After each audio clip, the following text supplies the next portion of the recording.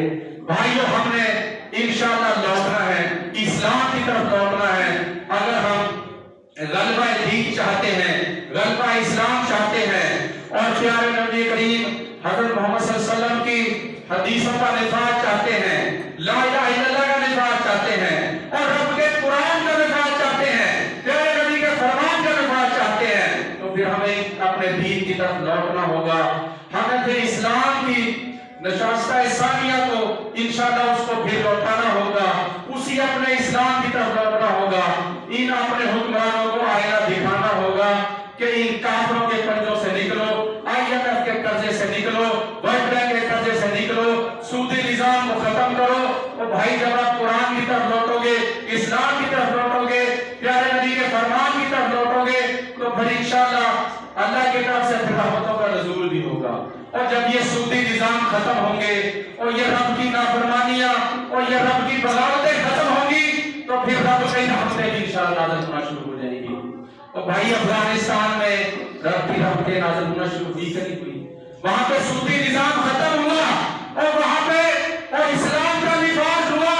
آج وہاں پر تیل نکل رہا ہے، وہاں پر سونا نکل رہا ہے، چاندی نکل رہی ہے، اور بھائی وہاں پر معدنیات نکل رہی ہیں، اور یہ ہر قسم کی معدنیات، اور بھائی سونا، چاندی، تیل، کوئلہ، کون سی ایسی اللہ کی نعمت ہے جو پاکستان میں موجود نہیں ہے؟